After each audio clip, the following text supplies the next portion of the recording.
Good evening, everyone. Myself, Dr. Bhushan Shinde, Ruby Hall Clinic, Pune. My topic for today's presentation is graft thrombosis. So we'll discuss these topics under following headings: Introduction for of graft thrombosis, prevention of graft thrombosis. Under following headings: intraoperative graft assessment, which will be by inspection, palpation, arteriography, ultrasonography, angioscopy, and intravascular ultrasonography. So, another headings are pathogenesis of graft thrombosis, therapeutic approaches for graft thrombosis, which will be under early graft failure and late graft failure. So, our discussion will be primarily focused on intrainguinal graft thrombosis, which forms a target largest cohort for failed revascularization. The graft thrombosis will be divided under two headings: early and delayed. Early graft thrombosis is less than 30 days, and delayed graft thrombosis is more than 30 days. So, at 1 year of infrageniculate bypass, graft failure leads to more than 50% major amputations, 25% rest pain, and 15% mortality. So, technical error accounts for 4 to 25% of early failure. So, definition of graft patency. The term primary patency, graft remains patent without any subsequent intervention. Primary assisted patency and graft undergoes preemptive intervention. However, the graft has never thrombosed. Secondary patency, the bypass graft has thrombosed and is patent again following lysis or thrombectomy. A concomitant endovascular intervention or open revision may have also been performed to aid with the subsequent patency. So, prevention of intraoperative graft assessment. Prevention of graft thrombosis, intraoperative graft assessment includes inspection and palpation. Inspection for any kinks or coils or any twist in a graft. Then examination of distal target vessels after revascularization. So in that, it includes examination of distal pulses, capillary refill, whether that capillary refill is shortened or not, then color of foot. And the gold standard for intraoperative graft assessment is arteriography. It has the ability to assess anatomical arterial outflows, that is called as runoff. It is an invasive procedure. It has a potential complication because of arterial puncture or graft puncture. It includes intimal injury, dissections, then air embolism, use of radiographic contrast agent, which may cause renal failure, anaphylaxis, then radiation exposure. Although the actual observed complication rates has been negligible in large series, it involves insertion of plastic angiocatheter into graft 4 to 5 French sheath into arterial graft to allow subsequent injection of 10 to 30 ml of radiographic contrast agent. Because we inject the contrast agent directly into the graft, the proximal anastomotic size is frequently not evaluated. Air bubbles or overlying structures usually gives us a false positive interpretation. Because this is a single plane view analysis, it may misinterpret the multidimensional target vessels by giving false negative results and underestimation of stenosis, small defects, which was caused by intimal flaps or platelet aggregates. So continuous wave Doppler is one of the modality of ultrasonography which is being used for intraoperative graft assessment. It includes 8 to 10 megahertz pencil probe, which is basically this wave Doppler is simple and inexpensive. The small size allows the insonation of arteries in areas less accessible to larger probes. It can be passed along the graft and anastomosis and can identify the potential defects. It has the ability to look for a patent residual vein branches in situ vein bypasses or can be readily identified uh, by increased frequency, which was heard on handheld Dopplers. Basically, it is operator dependent investigation modality. Another ultrasonography is B-mode ultrasonography, which includes anatomical imaging. It is usually used in conjunction with a duplex ultrasonography. It has ability to detect small defects. Ultrasonography has a significantly greater sensitivity in detecting defects up to 92% sensitivity as compared to serial biplanar arteriography has 70% sensitivity and portable arteriography has 50% sensitivity. So Kresovic et al. Study, they have included 106 patients. They did intraoperative B-mode ultrasonography and detected 20% of patients. Half of these defects were deemed important enough to warrant the correction. In follow-up, there were no early graft occlusions, no residual defects were discovered with duplex scanning follow-up in post-operative period. So this modality does not evaluate a blood flow, so it cannot differentiate between fresh thrombus or flowing blood. A duplex ultrasonography, addition of flow measuring capacity to beta B mode ultrasonography. It has a color imaging facilities which helps in identification of areas of higher velocity. So it has an easier mechanism for identifying defects in proximal arterial anastomosis, which is usually missed on arteriographies. So it can detect low graft velocities that are undetectable by arteriographies. It is unable to access newly placed PTFE or Dacron graft because graft wall contains air, which prevents penetration of ultrasound waves. So low end diastolic value is associated with predictive of early graft failure. Scali et al. Study validated the utility of intraoperative completion duplex scanning following distal bypasses, documenting the EDV measurement less than 5 cm per second is predictive of early graft failure. Angioscopy. It requires irrigation with saline accompanied by occlusion of inflow and sometimes outflow also. Many scopes have separate lumen incorporated for irrigation or suctioning. It is widely used for inspection of in situ saphenous vein grafts to ensure complete wall lysis to exclude unligated venous branches, and it has access the quality of venous conduit, particularly important in detecting abnormalities within arm vein conduit. Evaluation of venovenostomy anastomosis, which is been used in spliced venous grafts.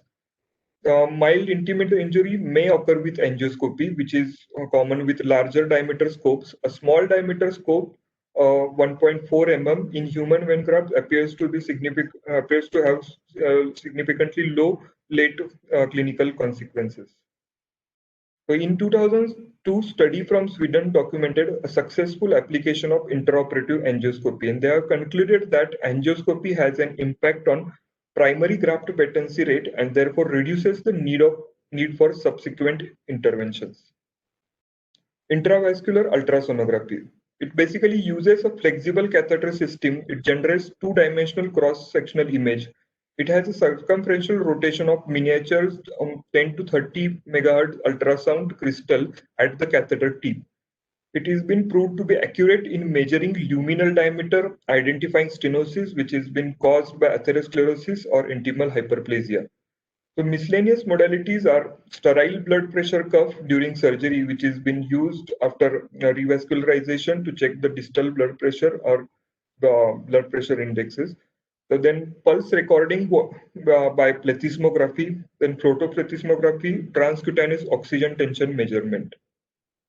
For pathogenesis of graft thrombosis, several studies have identified a variety of factors potentially contributing to the graft failure. Those are patient demographics, risk factors, comorbid diseases, conduit characteristics, anesthesia type, adjuvant medical therapy, and technical precision.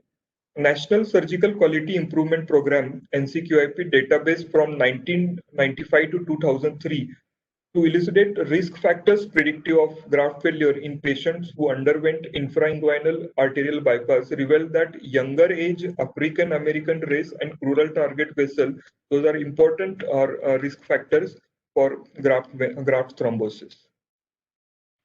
So Giswold et al. Documented a reversed vein graft occlusion, and they concluded the dialysis dependency, known hypercoagulable status, ongoing smoking, and failure to undergo routine graft duplex surveillance. Those are important risk factors for reversed vein graft occlusion. Orsenaya et al. Added a small vein graft diameter, non-adherence to ultrasound surveillance are independently associated with the graft failure. Nolan et al. Studied bypass graft performed in limb where previous endovascular intervention was performed. So basically, intervention was performed endovascularly and which was failed. So bypass graft done. They have higher failure rate, 28% occlusion rate versus 18% rate without any prior intervention. Hypercoagulability is another risk factor or another pathological factor for graft failure. It has the impact of hypercoagulability in light of inherent multiple previous exposures to heparin, which will cause basically antibodies against the heparin and will be another stage of hypercoagulability in the subsequent interventions. So according to the implant time and cause, these are few causative factors which are listed. The progressive atherosclerosis basically has a 18-month to 5-year period in which it will cause a graft failure. Graft structural abnormalities like prosthesis, it has similar 18-month to 5-year graft failure rates. Operative technique, basically it is limited in 0 to 30 days. Graft surface thrombosity between 0 to 30 days or more than 30 days. Therapeutic approaches for graft thrombosis diagnosis. Absence of previous palpable vessel combined with dramatic progression of or reversal of ischemic symptoms, which will give us a clinical diagnosis for for graft thrombosis. In less obvious circumstances, non-invasive testing to measure the ankle brachial index, duplex ultrasonography, and for planning purpose and for further investigation, axial imaging will give us a diagnosis for graft thrombosis. So after diagnosing graft thrombosis, assessment of neurological status is important because it will basically give us an idea about urgency for aggressive intervention. So Rutherford classification for acute limbs basically used as a good assessment tool after a graft thrombosis for urgency of intervention. Anticoagulation, immediate anticoagulation becomes imperative to minimize and halt the progression of thrombosis. Etiological assessment is important. Any graft failure should be investigated. Failure to recognize the insidious condition which has led to poor clinical outcomes and recurrent graft thrombosis. So these are few etiological factors, hypercoagulability as discussed. Thrombocytosis is another independently associated for early graft failure by NCQIP guidelines. Acute or chronic cardiac decompensation, technical errors, and other factors like dehydration. So vascular study groups of New England, a regional quality improvement initiative, revealed a predictives of diminished graft patency. Those are as follows: below knee target vessel, tarsal distal target vessels, secondary reconstructions, redo revascularization in early postoperative diabetes, preoperative tissue loss, greater body mass index more than 35 kg per millimeter square, reconstructions requiring early revisions, that is primary assisted patency. Those are all predictives of diminished graft patency. So 5 elements are critical: inflow, outflow, conduit, operative techniques, and coagulation profile. So compromised inflow noted by gradient between proximal reconstruction and central systemic arterial pressure demonstrate the existence of significant proximal arterial stenosis, maybe before our proximal anastomosis. If it is uncorrected, suboptimal clinical outcomes and graft durability can be expected. So early graft failure, which is graft failure in less than 30 days of revascularization, it includes early thrombosis of vascular reconstruction has historically been attributed to technical errors. A Dartmouth experience was found that technical error has accounted for roughly 25% of early graft failure. Since that time, the number of graft failure has been declined sharply to 10%. This improvement can be directly attributed to routine use of angioscopy, duplex ultrasound, and DSA to confirm the technical adequacy. Thorough graft interrogation greatly simplifies the further therapeutic clinical decision making. So commonly used options in early graft failures are surgical thrombectomy and thrombolysis. Thrombolysis in early failure. Thrombolysis places the patient at significant bleeding risk, especially at recent surgical site. After thrombolysis is attempted in early postoperative period, the extended patency is not promising. It has a thrombosed vein grafts has a patency between 15 to 20%. The results of thrombolysis with prosthetic bypass grafts are slightly better because the difference is probably related to better runoff, which has been taken for prosthetic bypasses. Especially a shorter interval to graft failure will have a diminished likelihood for success with thrombolytic therapy, particularly in patients with diabetes. A similar experience or in the Dartmouth experience found that no patients with diabetes and recently placed graft achieved a reasonable secondary graft patency with thrombolysis. Surgical thrombectomy option for both early and late graft failure. The results of surgical thrombectomy were significantly improved if technical problems such as twist in the graft, retained volcus in situ bypasses were identified at exploration. The Dartmouth experience was again similar with long-term graft patency rates for graft in which thrombosis occurred because of correctable underlying technical problems approaching that for grafts without complications. If attempts to salvage a thrombosed infrainguinal graft remains unsuccessful in early postoperative period, option remains expectant therapy with anticoagulation, those limbs which are not immediately threatened, and another, or in those patients when the revascularization is done for claudication or for ulcer healing. And another option is second bypass procedure if patient has another good runoff vessel for justification of second bypass procedure. Late graft failure, that is that for more than 30 days, technical errors no longer constitutes a significant cause of graft pathogenesis, graft pathology in more than 30 days period. Thrombolytic therapy offers a greater therapeutic utility in this time interval. Greater magnitude of technical difficulty can be anticipated in surgical exploration of previously operated vessels. The two factors have been noted in Dartmouth experience to be critical in predicting success after lytic therapy. One is graft age. It should be more than 1 year, or there should be absence of diabetes for good effect after thrombolytic therapy. After restoration of graft patency, it has been well documented that the further endovascular or surgical therapy may be required in up to 85% of cases to achieve a sustained patency. So those further therapeutic options includes balloon angioplasty of intragraft or juxta-anastomotic, maybe by using cutting balloon, open surgical vein patch angioplasty for correction of distal or proximal anastomotic sites, or interposition bypass reconstruction. In patients with failed prosthetic bypass graft secondary to progressive advanced atherosclerotic diseases, which is compromising outflow circulation, a percutaneous treatment with angioplasty or other endovascular agents is justified when no reasonable surgical alternatives are available. The choice of conduit when secondary second bypass is planned, or when interposition graft in a as a adjunctive procedure is planned.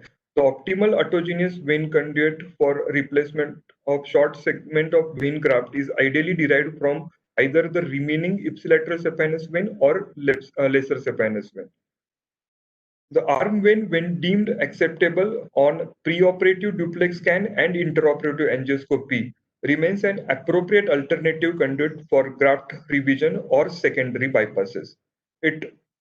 But it has few factors like need for graft revision remains high, and primary patency rate, that is by adjunctive procedures, remains higher up to 72% over 5 years. Although alternative vein grafts, like spliced vein grafts prepared from lesser saphenous vein and remaining ipsilateral saphenous vein, have been documented to have equivalent patency, but that includes added morbidity of distal incision to take lesser saphenous vein. So use of profunda femoris artery or endarterectomy of superficial femoral artery, basically to decrease the conduit length for bypasses, are important surgical adjuncts that should be incorporated in treatment paradigm. Repeat infragenicular bypass with prosthetic graft is another option whenever the secondary or second bypass is planned, which will be with or without vein cup, with or without distal AV fistula for patency. So repeat infragenicular bypass with cadaveric vein is another option in the setting of infection or tissue loss where prosthetic conduit might be at the risk to become infected. Thank you.